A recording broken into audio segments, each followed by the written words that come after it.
Welcome to the WIT and Travel Daily event on bridging China and Asia. Did you know that it's exactly 1 year ago today that WHO declared COVID a pandemic? 1 year ago when travel stopped. Can you believe it?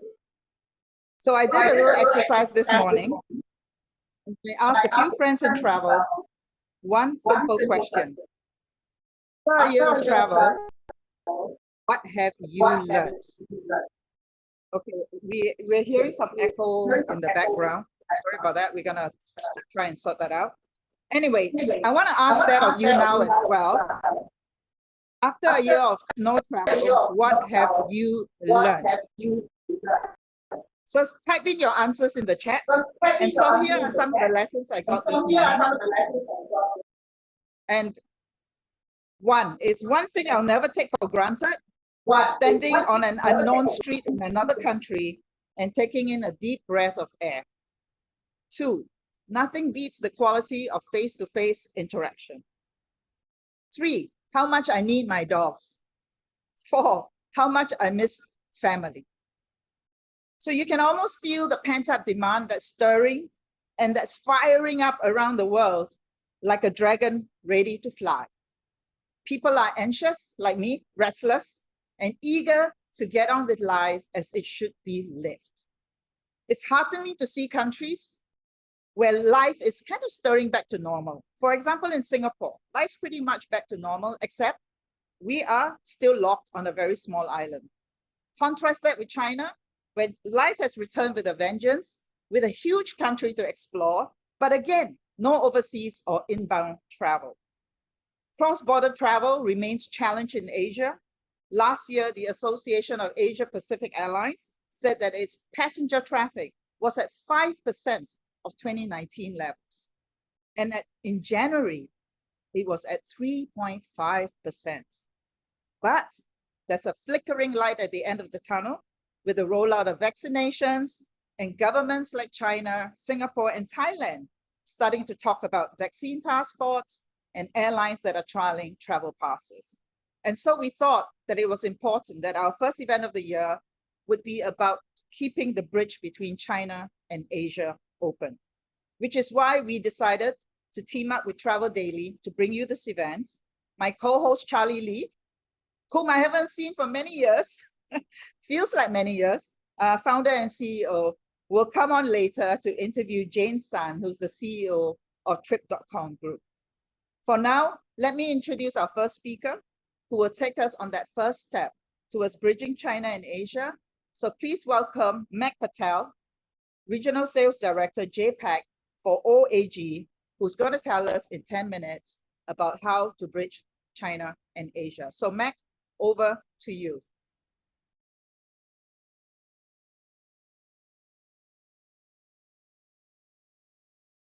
Thank you, Stephen. Ni hao. Good afternoon, everyone. And thank you for inviting OAG to discuss bridging China and Asia, which is the key to recovery as we move forward with this pandemic. So as we've seen, the aviation industry, as well as the travel industry, has been facing unprecedented crisis, rapid reduction in passenger demand, which resulted in reduced capacity, border closure, and quarantine measure. All of this has impacted the way in which the impact has been felt across various industry sectors, as well as at global economy level. This is the biggest challenge that travel industry has ever witnessed. In addition to this, we have to contend with global recession and weakened demand levels for some time to come. So the slide on this particular graph shows you the last 5 years where capacity has actually grown 5.7% since 2015 to 2019 level. But as you can see, the major markets that are showing the most optimistic growth during that period was Cambodia and Vietnam, growing at 28% and 25% at annual growth rate. Hong Kong and Chinese Taipei saw capacity reduce over the period, and this could be attributed to congestion at Hong Kong International Airport. And then, of course, COVID crisis came in and devastated the entire industry. So the next slide, we look at the collapse of capacity from China to Asia. So if you look at the top 5 markets where China has been actually sending a lot of outbound travel, you can see the devastating effects that Japan traffic has had on Japanese market. The same can be said for Korea, Thailand, Chinese Taipei, as well as Hong Kong. So all major markets are currently operating at about 1/3 of normal capacity levels. 8 out of 10 major markets are actually less than 10% of the normal levels, creating real challenges for airlines, the network planners, especially when they're trying to reforecast how to actually kickstart their travel program. And some of the airlines are telling us that network planners are looking at 6 weeks playbook to look at which markets have the best potential where they can actually start operating their flights to. And capacity levels have almost remained unchanged since April 2000. And relatively very little capacity to no capacity has been added during that period. And this again really poses a real threat in terms of reopening and how airlines are actually going to restart some of their businesses. The next chart actually looks at the collapse of capacity from China to Asia. And here you can see the significance of some of the key markets like Japan. These are all in single digits at the moment, comparing to March 2020 figures. So as you can see, traffic from Macau and Chinese Taipei, there were flights to those particular destinations, but that does not necessarily translate to passenger demand, because there's a lot of cargo that's moving from one sector to the other.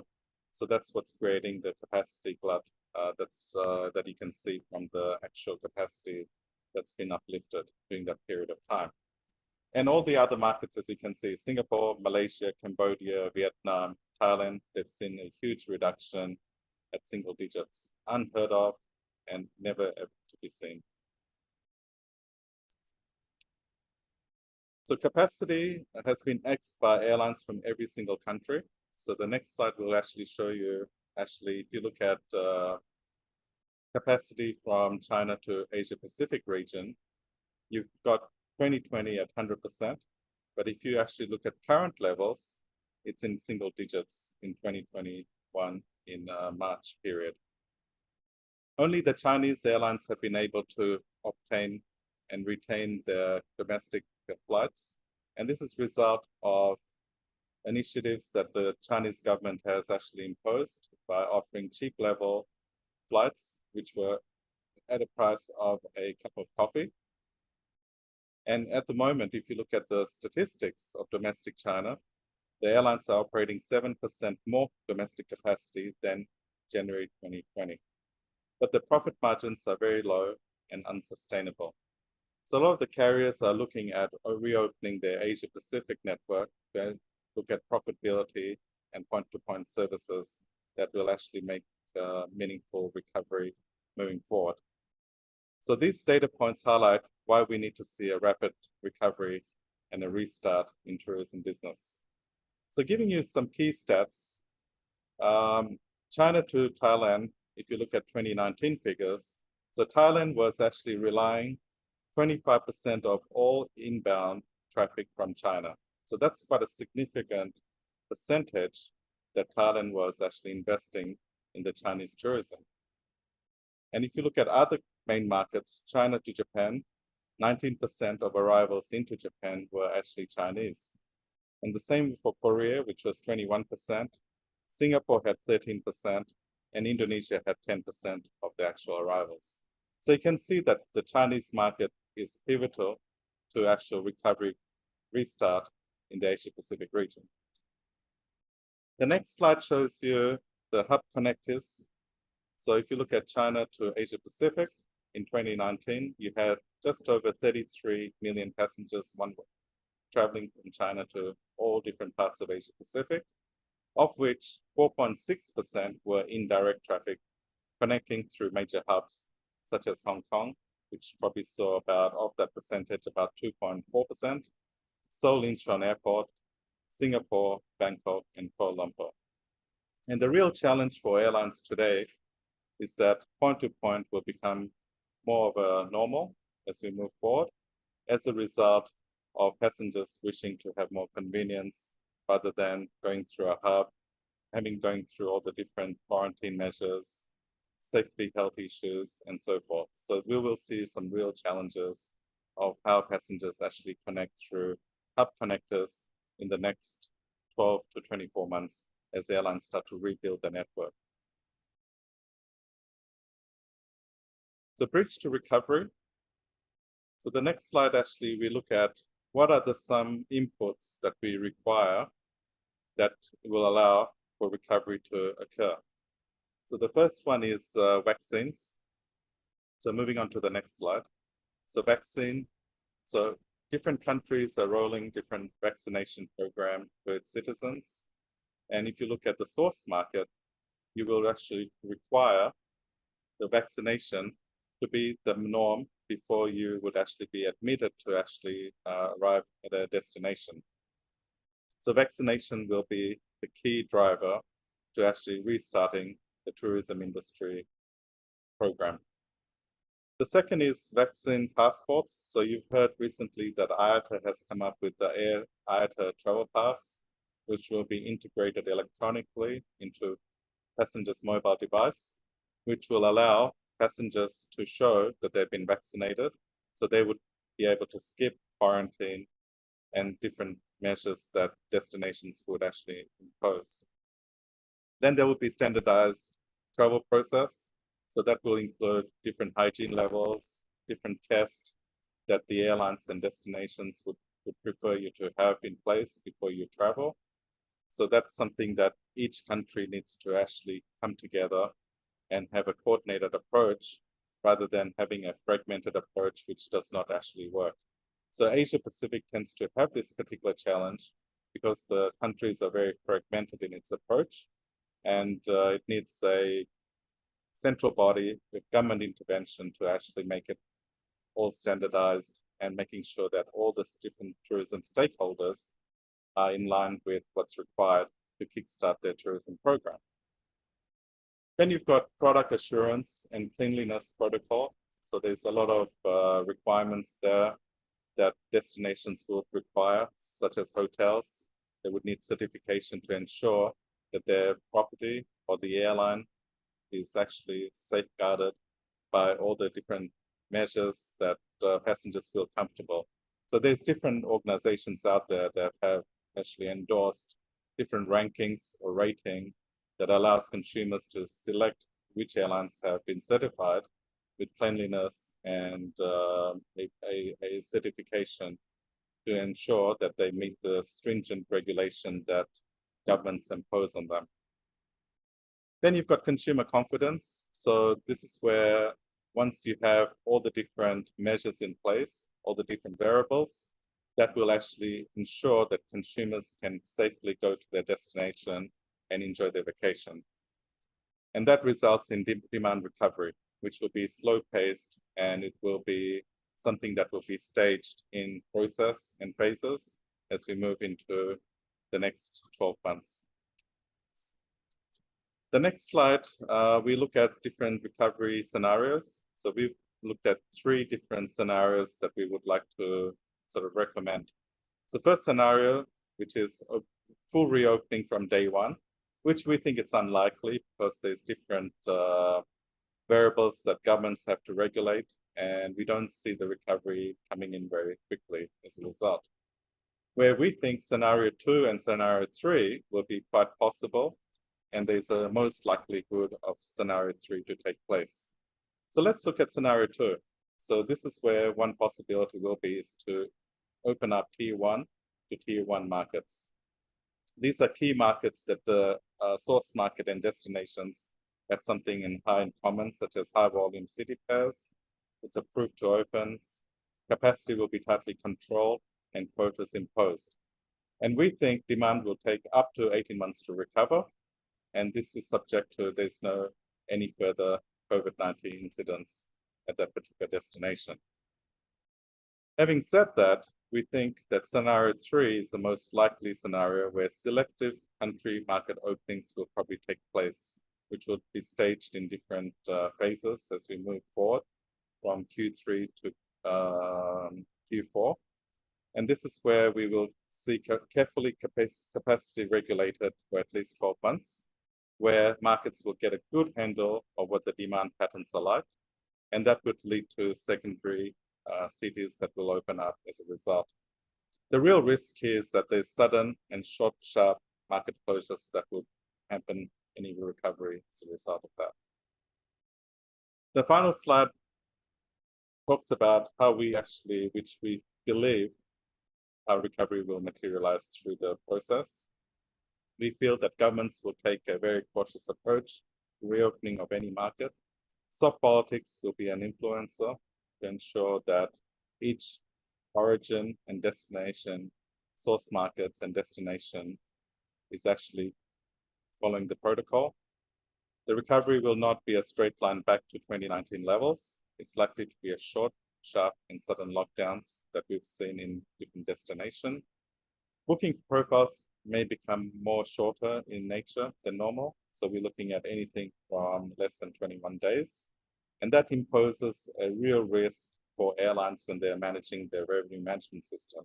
And the same would go for hotel companies out there, because the prices would be influenced by drastic changes to demand levels, as well as dynamic pricing that airlines would actually follow. Travel patterns will change. We'll see smaller group sizes.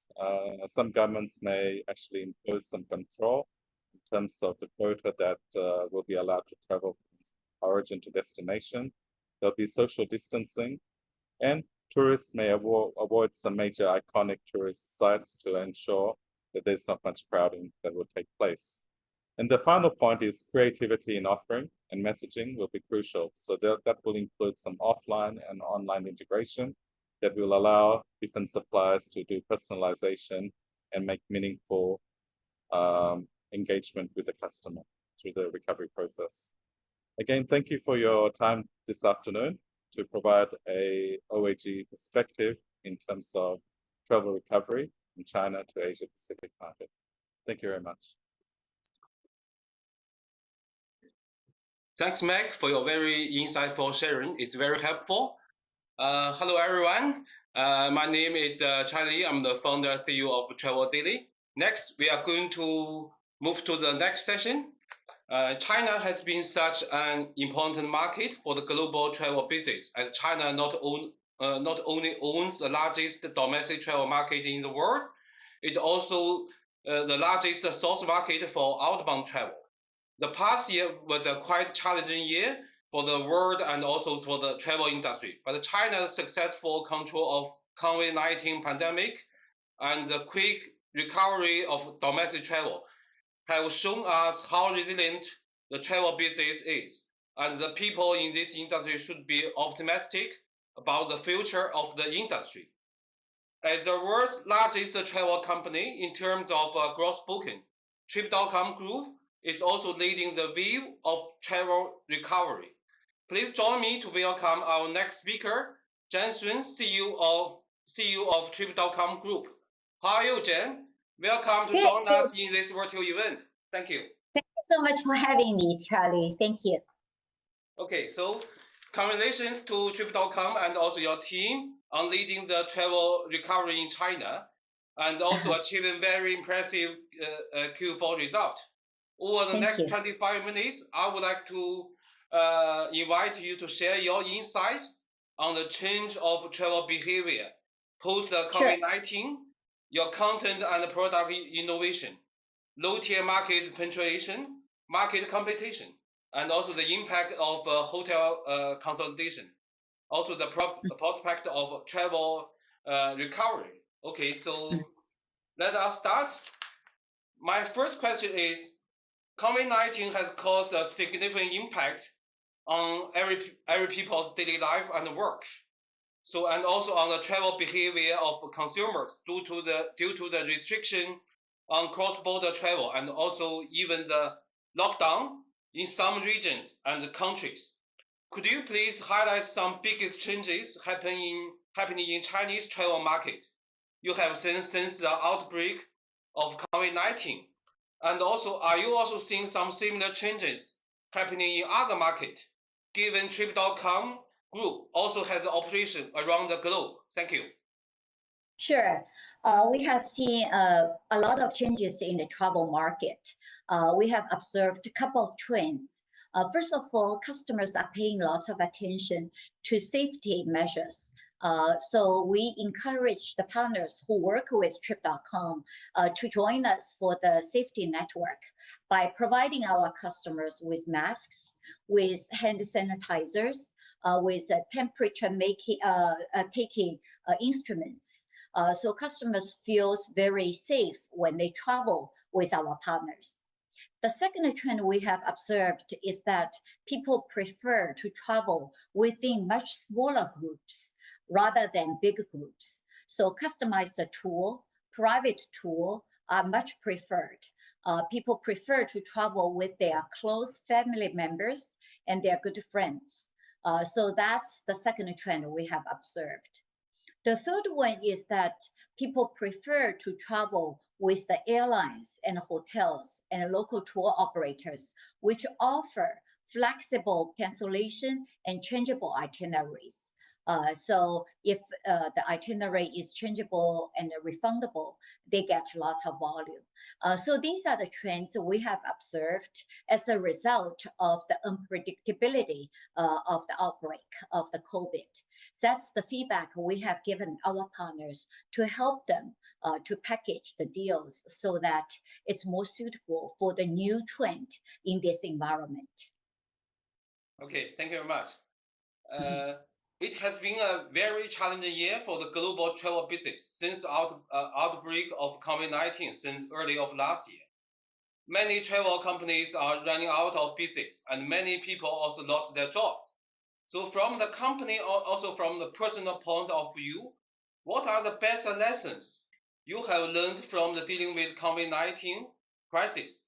If we were given the choice, is there anything else you think the governments, the travel companies around the globe can do better to tackle the crisis?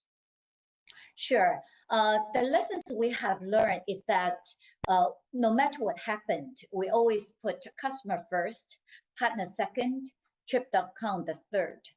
So I remember the first quarter of last year was very difficult for the whole travel industry in China because China was the first country which got hit by the virus.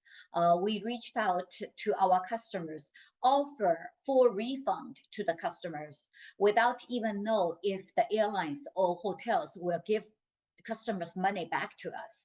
So that was very difficult. I remember on Chinese New Year's Day, the refund total can reach 5 billion a day. So our team really worked very hard to make sure all the banks are standing with us, giving us the line of credit, making sure our customers' interest is protected in a very difficult year. The second thing is we also made sure we launched 1 billion partnership fund to help our partners to go through the very difficult time. And that was very well received as well. The third one is also with our team. James and I, in January, told our HR team that we will take zero salary. And our VPs volunteered to take 50% salary cut during the difficult year. And our team worked 4 days and stay home at 1 day. So very quickly in Q2, we narrow down the loss to 200 million, almost break even in the second quarter. And in third quarter, we immediately turned to be profitable at an operating gain of 1.6 billion and Q4 500 million. So the speed of the reaction to make sure our cost structure is very flexible, that's also very important in this kind of unprecedented disaster. But going forward, I think as an industry, as a country, I remember Bill Gates many years ago did a TED Talk, And he was very forward-looking. He warned the world that we were not very well prepared for the virus. But after this pandemic, I'm very glad to see that many medical experts are working together without borders. I'm sure we're much well prepared than ever to be prepared for the next wave if it happened. Yeah, I remember actually last year, many of your staff, they even bring their kids to work at the company actually to handle the tons of cancellation and refund of the customers.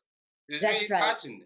Actually, Yes. so some friends said actually it's you guys actually travel business has been hurt quite a lot, but it's you guys who contribute quite a lot also to the society, also to the people.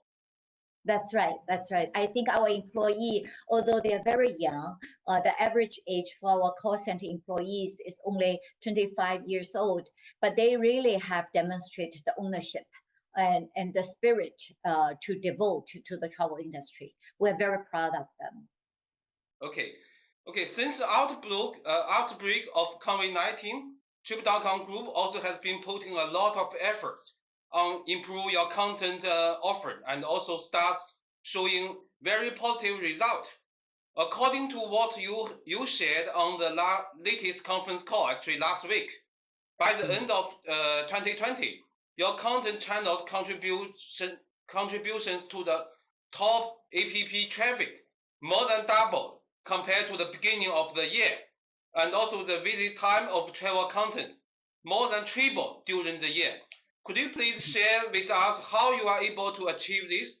Are you doing the same in the other markets, such as Asia Pacific markets, which are most likely to first open up the border with China? Yes, I'm very proud of our content team. We only started last year. Again, it's a customer first philosophy, which propel us to enhance our content generation. What we saw is that our customer was looking for the information on the other sites. And then when they made a decision, they come to us to make the booking. So internally, our team thought it would be good to have the content already on our site. And because we already have the product service in one place, and we also have a comprehensive product offering on our site, it made the booking much easier. And the results is very positive. Our customers come to our sites, join the discussions, and post their review notes on our site, which is contributing to the next customers' search results. So it's a very positive end-to-end cycle on our one-stop shopping platform. Okay, yeah, as we know, actually, since early of last year, both James and also yourself and also the senior executive of Trip.com Group and also the whole team has rolled out actually the so-called live streaming project. Right. And it works really very well, not only bring the bookings to your business, also improve the brand awareness of your business. Do you think you are going to bring this initiative to other markets, especially Asia Pacific market? Right now, we are focusing on the China market, which is very successful. We have been accumulating lots of experiences, and our tech team and product team also have accumulated lots of experience. Now, going forward in Hong Kong, Macau, these are also the area for us to do some testing. If it works out, we're very open-minded in terms of trying other market. Okay, thank you. So my next question is about the product innovation, and which you have highlighted in the conference call. Could you please give us a few examples on this, and how will travel suppliers around the globe benefit from your product innovations? Yeah, product innovation is going on every year. We really listen to the voice of the customer and try to understand what they are looking for. When we first start our business, we only had hotel business. And after 2 years, we added air ticket. And then after 2 years, we added vacation package and then corporate travel. Now we have more than 100 products on our on our website. So the product we added includes train tickets, rental car, attractions, diving trip, ski trip, the team building, mountain climbing, etc. Anything that our young customers are looking into will be added into our portfolio. And our capability is that we are able to launch any product, more than 100 products simultaneously, to make sure our customer, no matter where they are, they have the product at the local level to support their pleasant trip. Okay, thank you. So my next question is about the competition landscape in low-tier cities, which have become much more competitive for travel retailers and travel suppliers. Could you please highlight some changes you have seen in these low-tier markets over the past year, and also your strategy in this market? Yes. The low-tier cities, we have many products is touching these low-tier cities. The first product is a traffic-related product. We call it 铁公鸡, meaning 铁路 railway, 公路 meaning bus, 机飞机 flight. So these transportation products are really the leading traffic engine for us to take customers from one city to another, from one state to another. The second thing is when they land, we also need to make sure we offer all the products to our customers, including tickets, attractions, things to do, local transportations, local supplies, and end-to-end support and services. So we have local tour guides to take customers around. We have local drivers to take the customer around. And these are also very important for us to touch the low end of the products. So if you have the traffic, which take the customer to low end market, we also have the product supporting these customers who are reaching this area. Then it's an end-to-end A times B type of transactions. Okay, thank you. So one of the biggest changes COVID-19 may bring to the travel business is it will accelerate the consolidation of travel intermediary, as more and more offline tour operators and also travel agencies are running out of the business. So the big OTA players will gain market share post COVID-19. Do you agree or disagree? Are you also looking at some M&A opportunities in China and outside of China? I think the demand is suppressed right now, and due to the COVID-19, the demand is even more suppressed compared to SARS. SARS, you only depressed by 1 quarter, but this is more than 1 year, almost will be 1.5 years before the full industry recovers. So we put a lot of investment during this difficult time to enhance our supplies and to enhance our service capability. So when it recovers, we'll be able to take care of the customer's demand.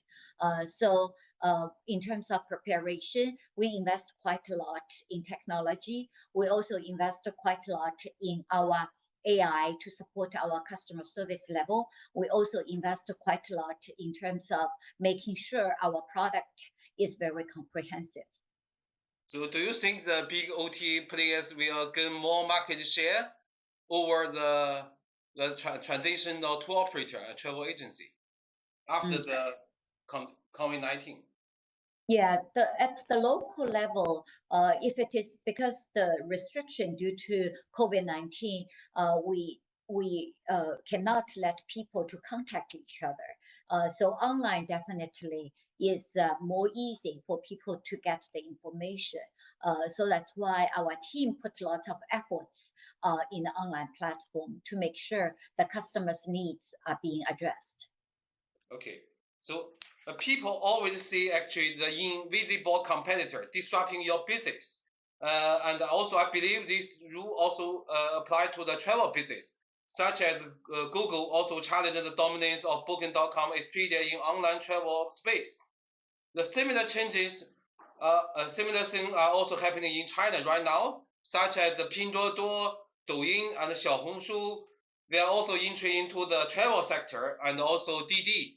They just they are going to launch the corporate travel business very soon. And Meituan also turned out to be a very strong competitor of your hotel business. And actually, they only stepped into this sector from 5 or 6 years ago. How do we evaluate the competition from these new players? Are they going to be the real threat to your business? I think we focus on our gene and just to make sure we do this one thing in depth very well. So our strategy is we are the super app, super company which offers comprehensive products for travel. So if you have quality, if you're looking for quality products for travel, Trip.com is the best provider for you to use. So we are very focused in terms of customer acquisition, product offering, technology solution. When customer is on road, if something happens, we have global SOS team to take care of our customer. So that's again our gene, and we'll do it very well. We'll do it the best among all the peers. So that's our gene. And every company has their strength. Different talents is used for different things. We look at all the market and we collaborate with everybody. We are very open-minded. All the players in the market, I'm very open-minded to work with them, including Xiaohongshu, Douyin, etc. So everyone seems to be very willing to use Ctrip as their partner to strengthen their platform. Okay, thank you. So the consolidation is also happening in the hotel sector, actually.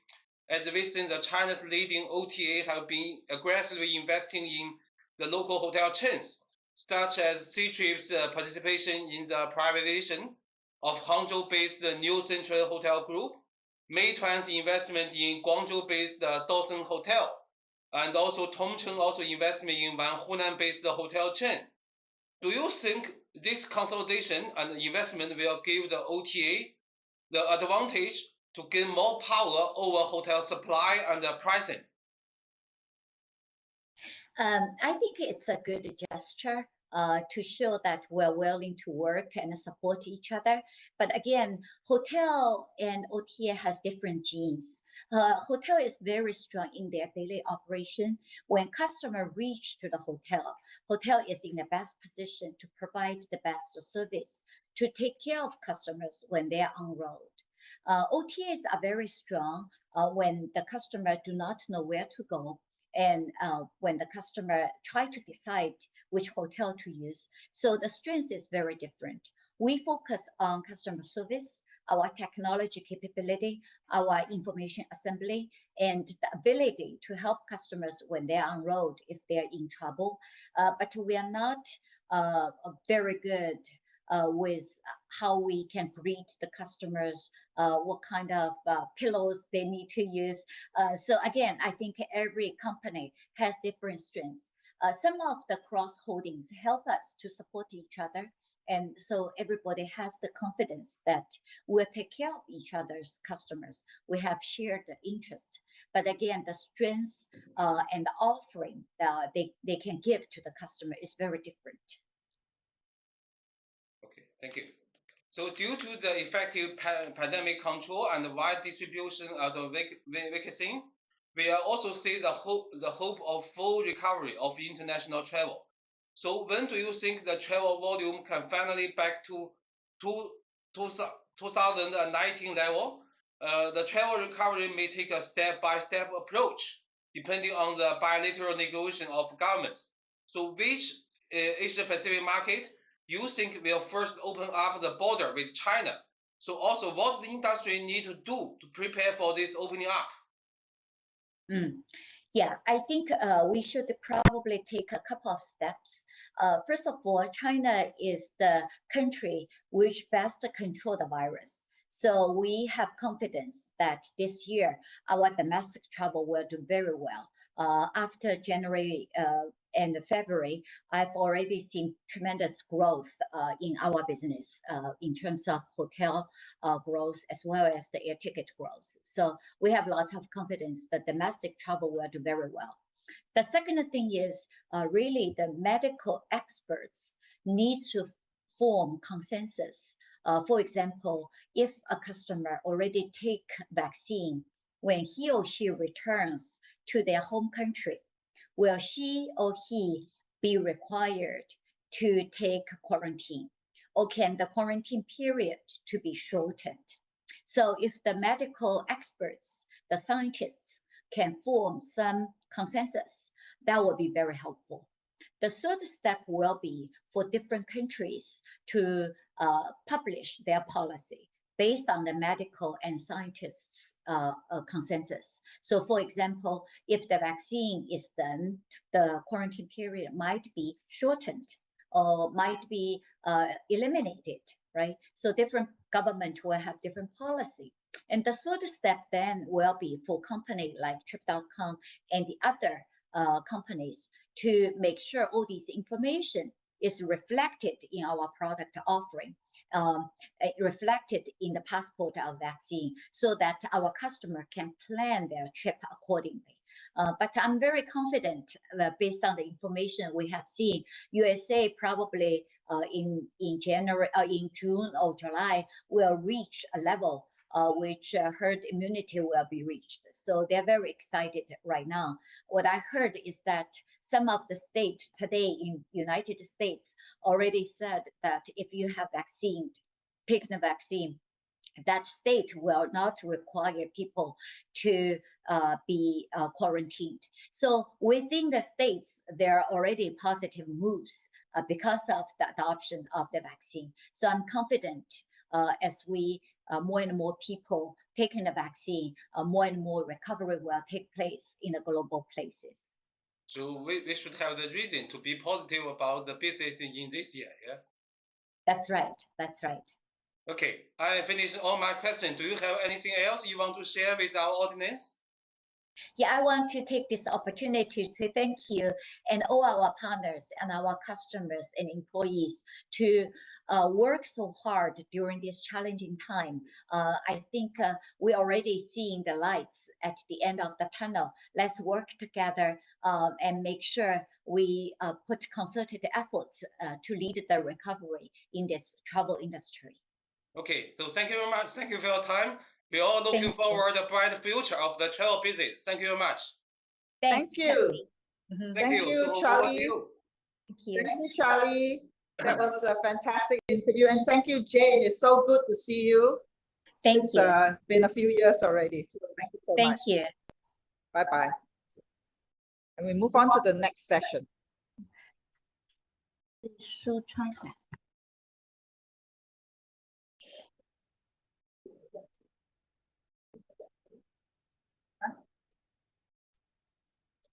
Okay. Yeah. Shit.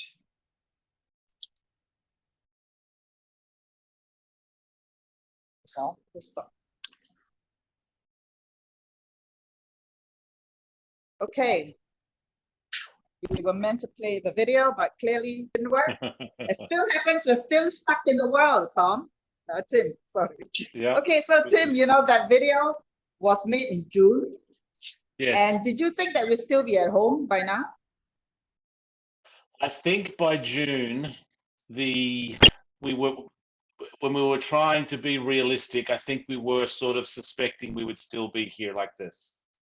I think once we got to June and we saw the state of the world and we saw the state of lockdowns, I think we were like, yeah, this has got a long time to run.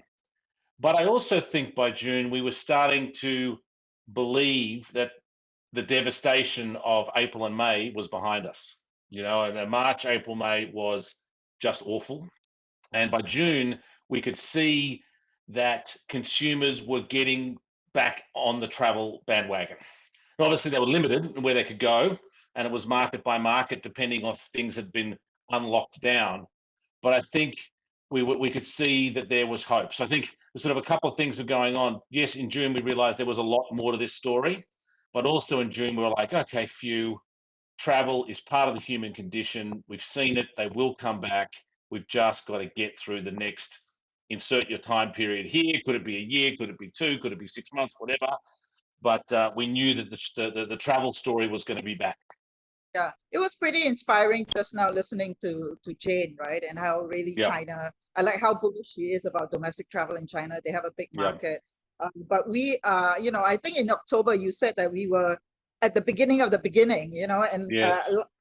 I feel like we haven't even left the starting gate in some markets for, you know, at the beginning of this year. So Yeah. can you share like a couple of trends that you're seeing at Agoda across some markets? And I think you've got a couple of slides for us. Sure. To show. Sure. Look, I think we still are at the beginning of the beginning. You know, we'll talk to this slide here. So I can't tell you the country, but the important thing this slide tells us, and it's mapping bookings in the gray line and the blue line, the top line, versus COVID infection rates at the bottom line. And this is, you know, a country which has, you know, had a couple of waves of COVID. And what's critical here is the speed with which business comes back once the outbreak subsides.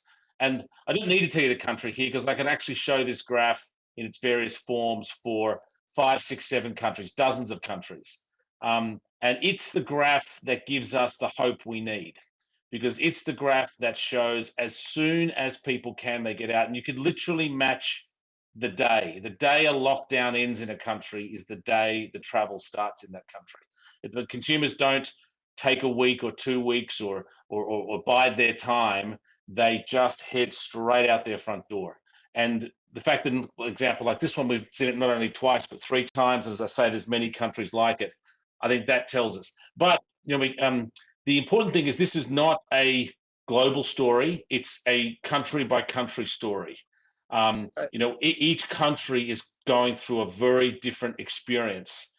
There are common themes. And we know all the common themes. Yeah. You don't need me to go through the domestic common themes, the short lead time common themes, and I think Jane hit a couple of the key ones too about consumers' desire for cleanliness information. Those themes are across. We'll talk this one later on. Let's hide this slide for a moment. We'll get to that at another point.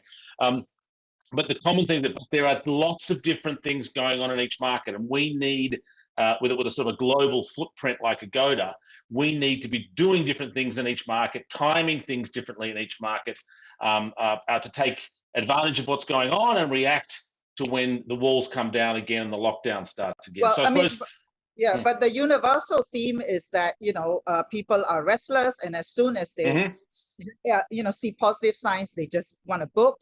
And then I think the second theme is how global companies like yourself, you know, have really to get really, really local, you know, and really, as you say, you know, like tackle each market very, very differently. And that takes an entire organizational mindset change, doesn't it?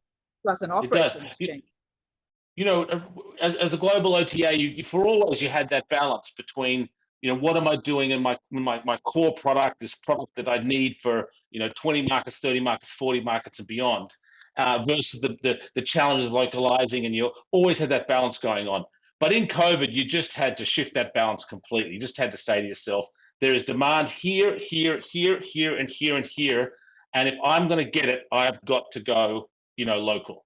You know, and give you an example, you know, we launched, you know, day use bookings in Korea.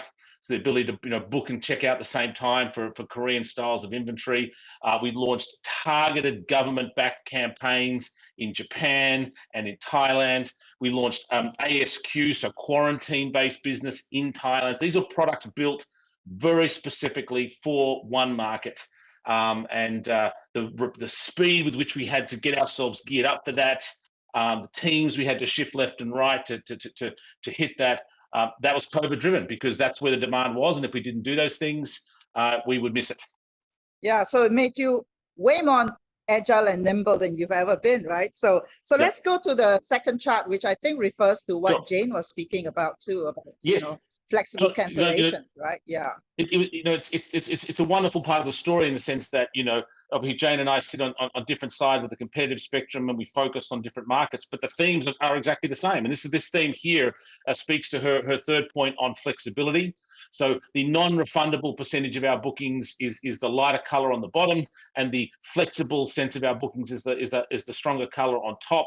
And you can clearly guess when the peaks of COVID are, or the peaks of the COVID recovery are in the middle.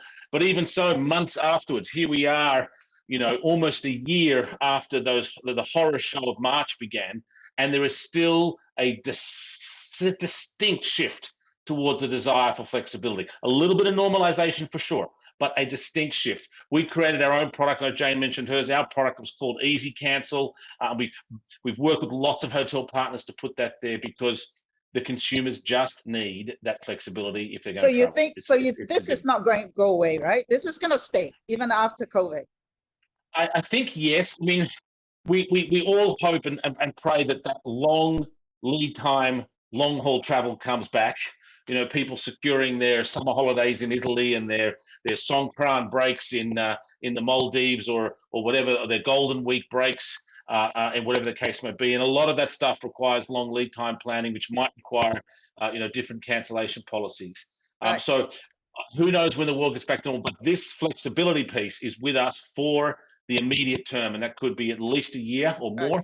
Okay. So for now, that's the story that all suppliers and all distribution partners have to stick with. Yeah. Well, I've got friends in Singapore now who are so desperate that they're actually booking their December holidays, in the hope that we will be able to travel by then. But let's talk about Taiwan, which is another market which is really interesting because, it didn't really have a government incentive for its locals to travel domestically, right? You had Thailand's Travel Together, and then the Japan Go To Travel campaign, which was suspended and will remain suspended, I read recently. Yeah. And then we had Singapore Rediscover, which gave away 325 million Sing dollars worth of vouchers. But Taiwan really didn't have such a financial incentive. So can Taiwan set a model for us to learn from, you think, in terms of customer behavior as well and travel trends? Yes, look, Taiwan had the ultimate luck, if you like, of an island. Being a small island allowed you to shut borders, dramatically, powerfully. We saw that in Australia too. Australia, even if it's a big island, it basically became a fortress. And Korea is kind of an island, a little bit. I mean, no, it's not really an island, but it is. You can kind of think of it as mentally. An island. And they were also able to just so those countries that had that island geographical, advantage were able to close their borders, and therefore travel was able to blossom a lot more powerfully. But to your general point, government support in this crisis is critical across all the board, across everything. We just cannot get through this as a travel industry, but across all industries, without the support of government. And those governments that have given the best support have shown that they've been able to get their populace through the crisis with the least impact on unemployment generally. And travel is going to need that, and it has needed that. We've seen a lot of examples that we participated very closely, I mentioned before, in Japan and in Thailand, and we're looking forward to working with others. So I think, yes, that government support has proven critical in a number of facets. Yeah, that's another interesting twist to the tail end. I bring it back to Singapore too, which is cruises, right? And I know you don't sell cruises, but maybe in the future, right? But in Singapore, since it's launched in December, the Straits Times reported that more than 82,000 people in Singapore have set sail on cruises to nowhere, with no COVID-19 cases on board. And in fact, this morning, I spoke to my contractor because, the wear and tear in my house is terrible because I'm spending so much time there now. But he told me that he's been on 3 cruises since January, and he raves about it. So what does that say to you? What does that say to you, Tim? And look, and it is one of them. We've seen other examples too. Qantas's flight to nowhere sold out in some stupid amount of time, 10 minutes or 15 minutes. And basically that was people getting on a Qantas plane, taking off, flying around and coming back. And in the actual, we've just finished in Sydney, the Sydney Gay and Lesbian Mardi Gras, which they couldn't do down the streets of Sydney. So they did it in a football stadium, and that sold out in moments as people were desperate to go to, a festival or an event. Right. So it tells us the same thing. It tells us that travel is unstoppable. It tells us that this virus will leave a lasting impression on humankind, just as the Spanish flu did, and just as World War I and II did. But it won't stop us traveling. It won't stop us. I mean, the human need to be together is unstoppable. Okay, Timothy. We can take an example too from the sort of digital world. I remember the early days of sort of Facebook and social media, and there were stories that would hurt travel. That I'd be able to be so connected to my family, friends, whatever, via Facebook or social media, so I travel less. But it actually had the opposite effect. It made people travel more. They reconnected with people, digitally that they hadn't seen for a long time, high school friends or whatever, and that stimulated travel. So I think this COVID, we're all sitting there just being held down by this virus, and then and once we are gonna race off. It's gonna erupt like a geyser, like in Iceland. Okay, so we have a couple of questions from the chat. So one is basically about Maldives. The recovery of Maldives, hotels fully booked. What are the markets that you also saw a very good pickup?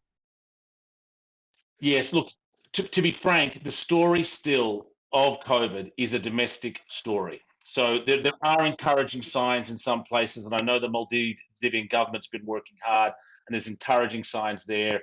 But for the most part, the story we're talking about is a domestic one. But that's interesting too, and I know we've seen some data on some of your previous events on the destinations within those domestic markets that have seen growth. The top 10 destinations in Thailand are different to when they were before. Same in Vietnam, same in Korea, and particularly in China, I know, as consumers have been looking for a different place inside their country to go and visit. I've been to small islands in Thailand where the speedboat to get there has to be booked 2 weeks in advance. Otherwise, it's sold out. You can't get on that speedboat and you can't get to that tiny island. Okay, so we have another question, Tim. How many sales occurred at free cancellation? How many, sorry? How many sales occurred at free cancellation? So when you had the free cancellation, was there a pickup in sales? I mean, as you saw from that chart, during the many months after the sort of early recovery, so we're talking the Q3, basically everything was free cancel, and we still see dramatically more free cancel now than we have in the past. And you see sales pick up at the when you offer free cancellation. Absolutely, also. absolutely. Okay. Look, and you see, like, we've gone through, this time last year we were in the first wave, massive lockdowns in most places. But since that time, many countries have gone through a second and a third wave. So some consumers have been locked down 3 times, and they just need to know that they've got an easy cancel option to make themselves safe during this time. Yeah. So let's talk about cross-border travel, bridging China and Asia. And Jane, basically talked about, maybe June, July, vaccination rollout, governments needing to basically, be very clear in their policies. So I want to also ask the audience the question, but I'm also going to ask you first is, there are various travel passes that are being tried out right now, right? Whether it's IATA, lots of passes out there.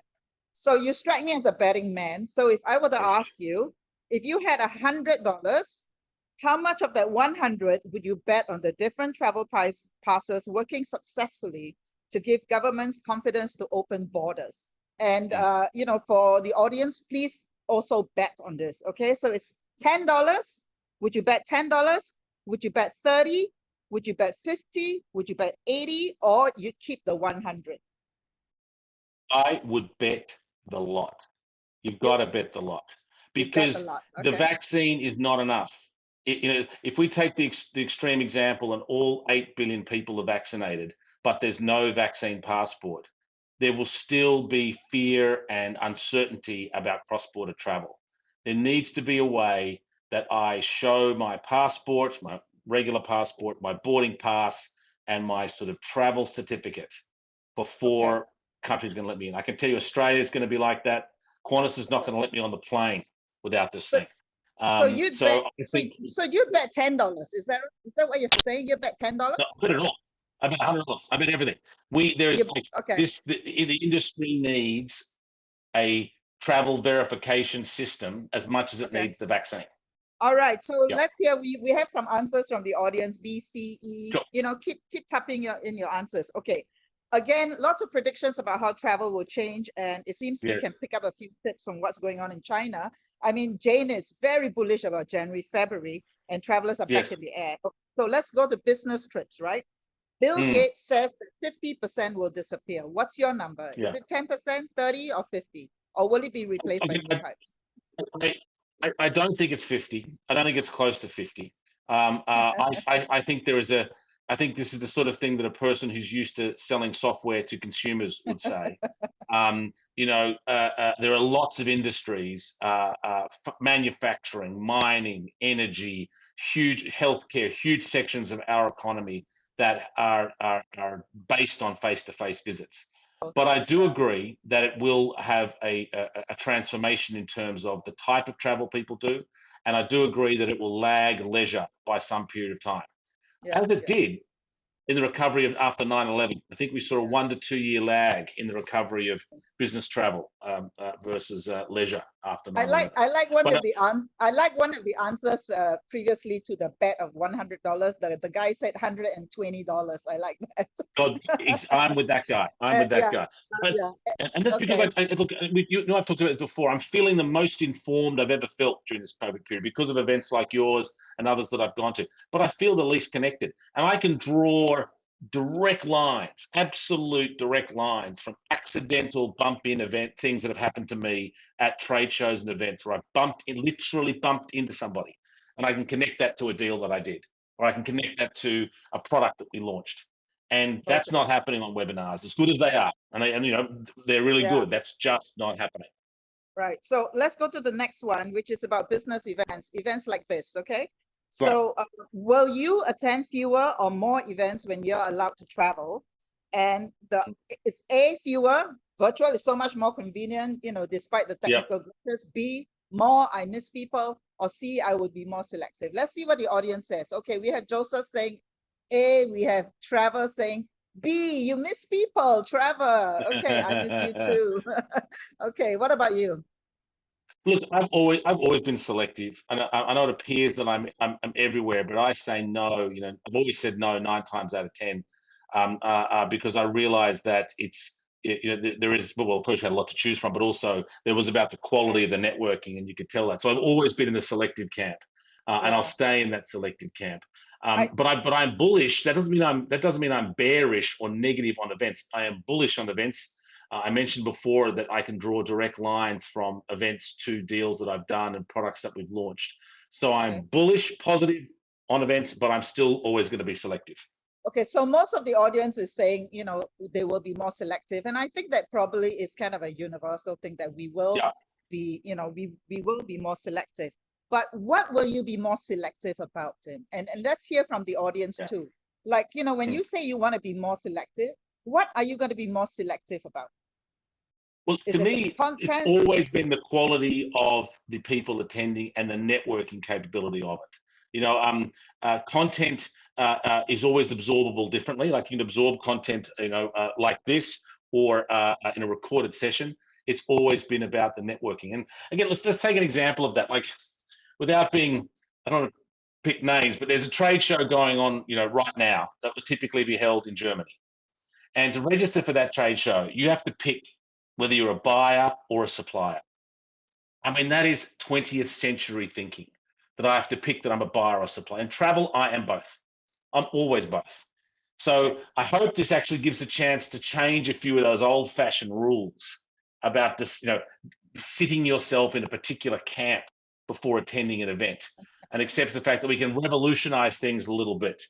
Mix up physical and digital, and mix up this sort of definition of buyer or supplier.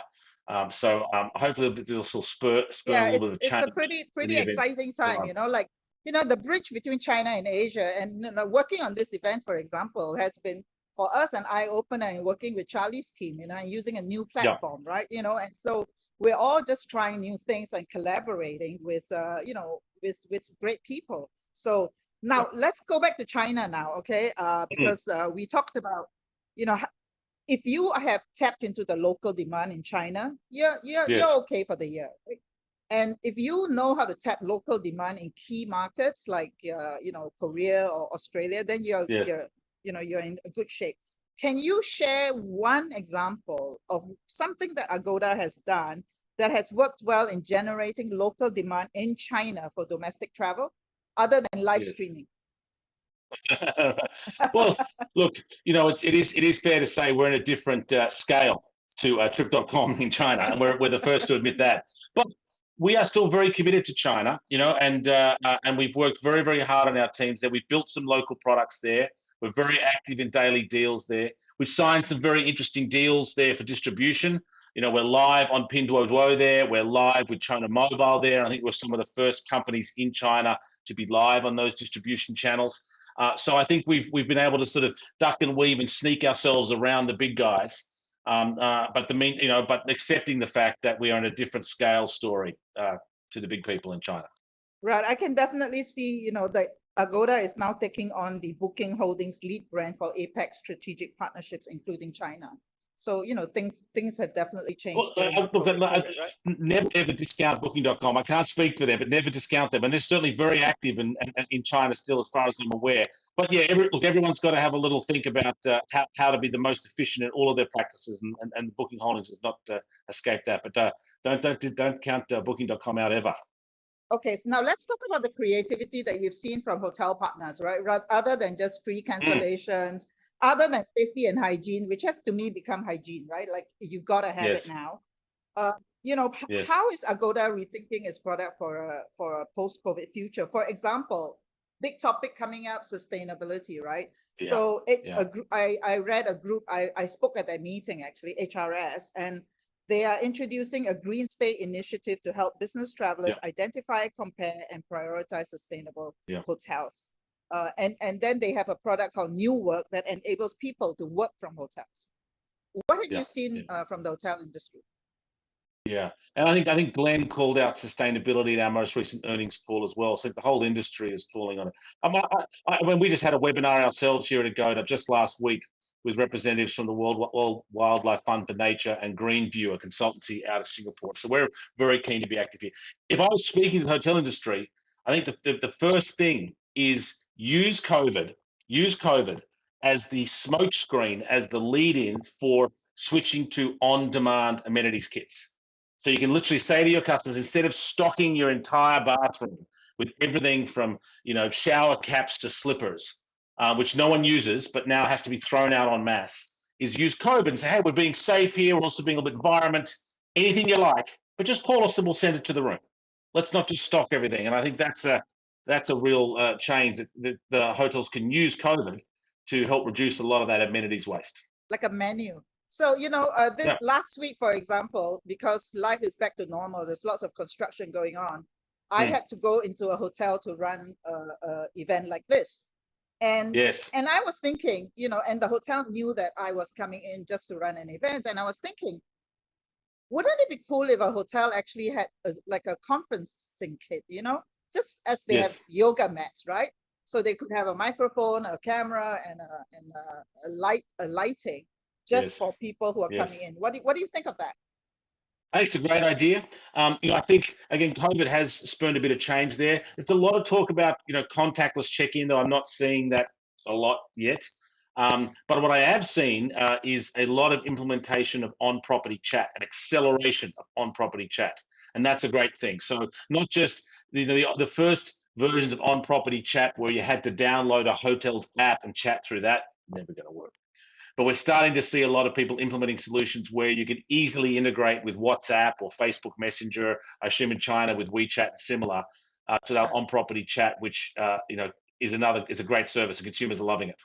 Right. So I see from the chat that people, you know, talking about events and what they miss is about network and quality of people. You know, that still seems to be, you know, that seems to be what people are missing. So let's wrap up with the rapid fire. We've come to the end of our chat. Okay. Right. So hidden secret you've discovered about Thailand. Yeah. Well, look, you know me, I'm a trekker. I love the bush, and I have discovered some of the most beautiful bush in the far northern regions of Thailand, in between Chiang Mai and the Myanmar border. And I got lost in that bush because there's no one there. So I am just an enormous fan of the jungles of Thailand. Do you call it bush because you're Australian? I've got a little bush because I'm Australian. Yes, exactly. Okay. Hidden secret you've discovered about your neighborhood in Bangkok, because everything is so local. You know, I have 2 dogs now. I have COVID therapy pets. And so I've discovered beautiful walks. I've rediscovered the walking of my neighborhood, particularly along the Samsep Canal near my neighborhood, and the ability to take a dog for a long walk along the canals. It's been wonderful. I'm gonna keep the theme of secret, okay? Secret sauce of Agoda. Give that's me easy. something People. unexpected. People. Okay, well, the answer is always people. There's no secret to secrets. It's fantastic people. Okay. And I suppose if we had a secret in that, it was our ability to create a Thai and international culture in the one place. You know, that we can thrive with wonderful Thai recruits at the same time the longevity of the expats are able to hire. So that's a bit of a secret, is getting those two together. Yeah, I think, you know, that was always what people felt, that if you were based in Thailand, you couldn't be really global, right? But somehow, Right. you know, the Yeah. longevity. And we've has proven proven you can. We've proven you can completely global, but also having a huge core of amazingly great Thai talent. that. Okay. A secret about you that we didn't know before. Come on. Well, I think most people who know me know this quote unquote secret, but it is Mardi Gras time. And the secret I have is I have two dads. So I was born and raised in a household with my mom involved, but also having two fathers, two gay dads. So that's my little secret. You are so lucky to have two dads. Okay. So lucky to have two dads. A secret about travel you wish to discover when you can travel again. Oh, Sihun, I want everything. I want it all. I want lions in Africa. I want beaches in Sydney. I want to meet my nephew in Italy. I want to eat barbecue in Korea. I want to go to mountains in Japan. I want jungles in Vietnam. I want friends in London. I want everything. I want it all. You're killing me, Tim's. I'm greedy. That's my other secret. I'm really greedy. I want it all. Well, you know, the audience is sharing what they missed too, like Turkish kebab in Istanbul. Turkish Yeah, I kebab. agree. Exactly. Fantastic. I want it All all. right. Thank you, Tim, so much for joining Pleasure. us as always. Always a delight to talk to you. Thank you so much. All right, you know, it's been such a pleasure working with Charlie and his team on this event. Learning to navigate a new platform, a platform that's you know, works in China and works here, you know, so it's a platform that bridges China and Asia. So we hope that you've learned as much as we have about bridging China and Asia, so that we can prosper together when cross-border travel returns to our region, and it will. Just a note that we'll be flagging off our first travel roadshow on March 25th, and it's going to be broadcast live from Marina Bay Sands.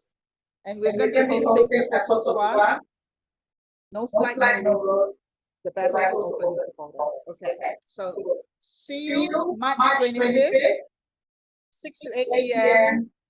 And we'll be also be announcing some great prizes to be given to you to become our roadie for all 6 episodes from March to August. So meantime, keep the faith. Travel will be back. We'll be able to visit places such as what Timothy has just shared with us. And I want to thank Jay and Charlie and everyone in Mac for joining our team, for joining our event. Thank you. Bye-bye.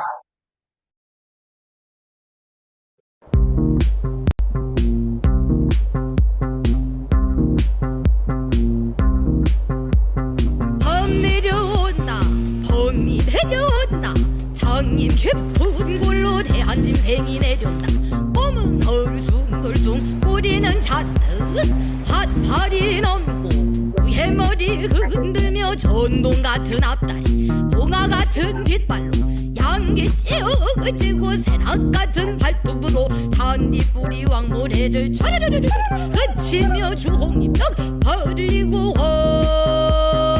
허리랑 하는 소리 하나리 묻어지고 땅이 툭 꺼진 한듯 차례 정신없이 목으로 움츠리고 가만히 엎젖겄다 범 내려온다 봄이 내려온다 송이 깊은 골로 한 짐승이 내려온다 누의 머리를 흔들며 양귀 쭉 찢어지고 몸은 얼숭덜숭 꼬리는 잔뜩 범 내려온다 범이 내려온다 송이 깊은 골로 한 짐승이 내려온다 누의 머리를 흔들며 양귀 쭉 찢어지고 몸은 얼숭덜숭 꼬리는 잔뜩 범 내려온다 범이 내려온다 범 내려온다 범이 내려온다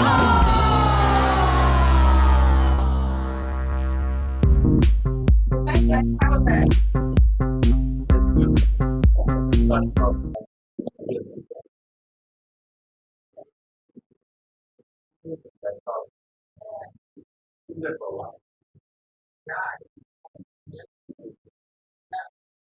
it's not really the